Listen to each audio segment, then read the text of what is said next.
Thank you. Are you singing? Huh? Are you singing? No. You don't want that. Okay. Moadim l'simcha le'geula shlema. Thank you everybody for coming, everybody for being here. Just say, Mark Zar, as our president, is always the one standing here giving the thank yous. But a tremendous thank you to Mark as well. He puts an incredible amount of time and effort into the shul, into all these kind of events and everything.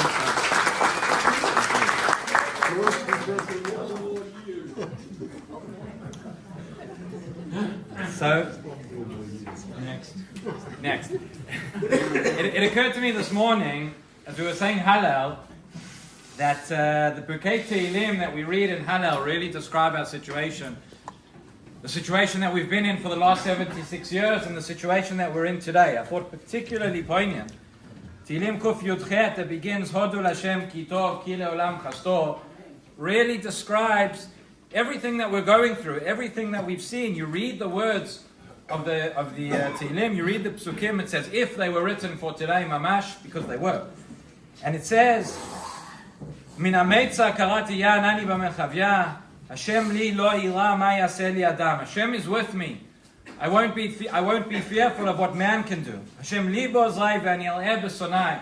Because we have God on our side, we know that we can look at our enemies in the face. Tov lachsot b'Hashem imtoach b'adam. It's better to place one's faith, to place one's trust, to place one's shelter in God than in man, than in mortals, than in leaders. The nations of the world surround me, and yet we have got one by one. You read these psukim, and this is where we are. And then, of course, it concludes, Lo amut ki echye v'asaber maseyah. We will not die, but we will live.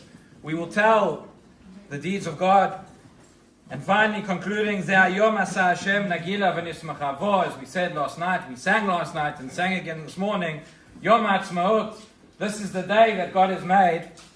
Let us rejoice and be thankful on it. Yesterday was Yom HaZikaron. Today is Yom HaAtzmaut. We spoke a little bit last night about the transition between these 2 days, a very, very difficult transition which we're still going through and experiencing right now. I heard a friend of mine, a rabbinic colleague, express it in a very beautiful way. He said, I don't look at it as a ma'avar, I don't look at it as a transition between the two.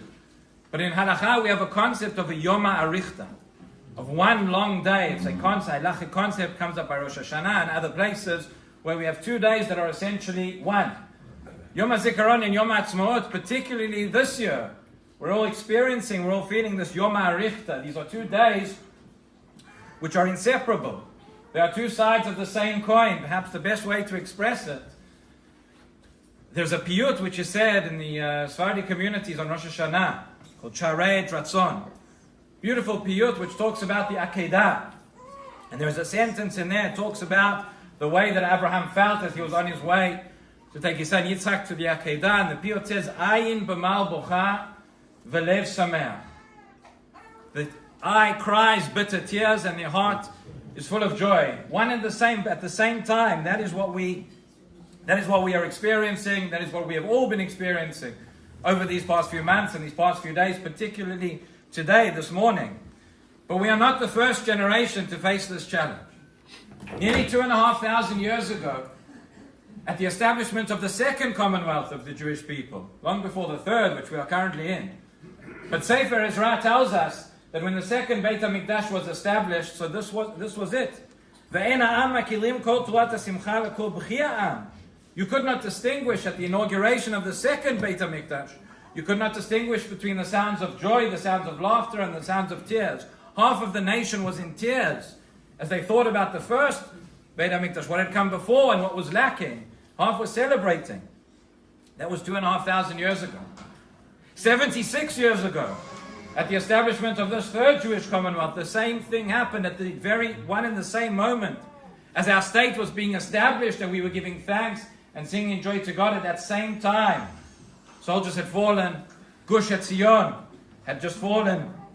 The soldiers there, the defenders, were massacred. And again, the difference, however, between the second and the third, I saw Amit Segal, Israeli journalist, put it beautifully yesterday. He said at the time of the second Commonwealth, half the nation was in tears and half the nation was rejoicing. Now, 76 years ago and today, the entire nation is in tears And the entire nation is rejoicing. One at the same time. One at the same time.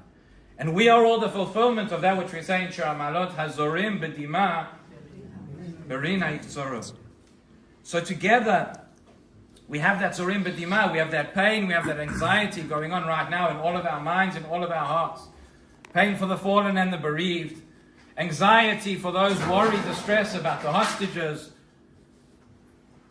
Concern about our soldiers that are out on the front lines. And together with all of it, nonetheless, despite and because of it all, zorim b'dima, the response is berina yiktzoru. On this day, that is our response. Because hayinu kecholmim, we were like dreamers. We are dreamers. We are those who have fulfilled the impossible dream. The impossible dream of a people coming back after 2,000 years, coming back into our land, coming back home, never giving up hope. We are the fulfillment of the dream of those atzamot yeveshot, those dry bones who have gotten up and walked again and are full of life. That is us. That is every single person sitting here in this room. It was recently the President of the European Union Commission made a speech for Yom HaShoah. And they said the following. They said, we thought that the Holocaust could never happen again.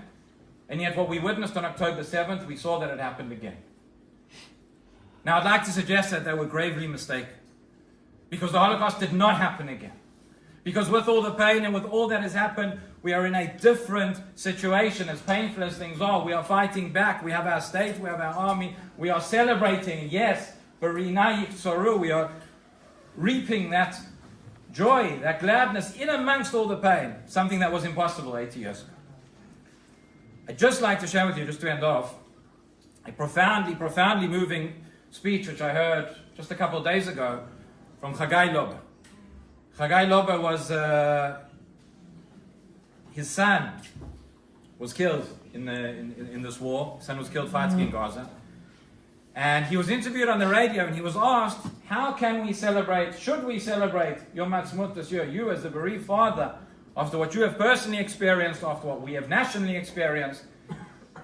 Listen to what he said.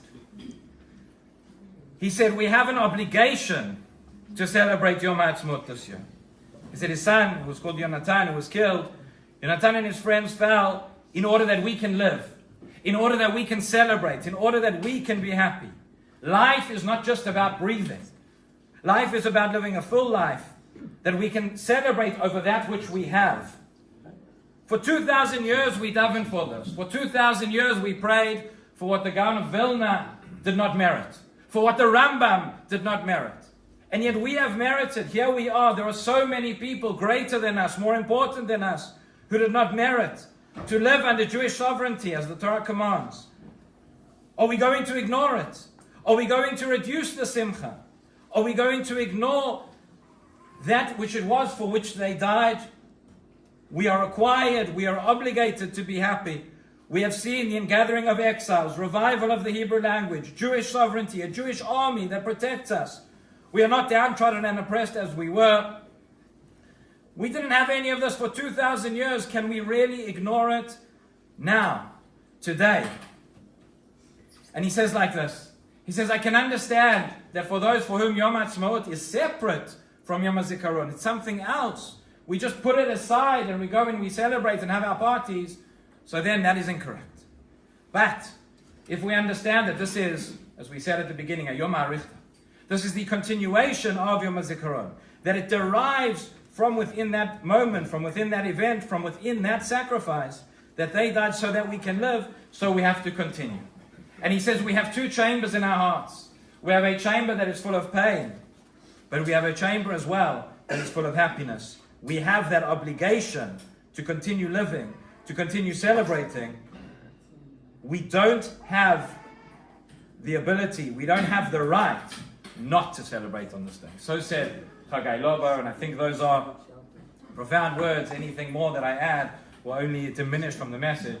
So, Modim l'simcha, ligula shlema, hazorim b'dima, berina yiktzoru, Chag Sameach.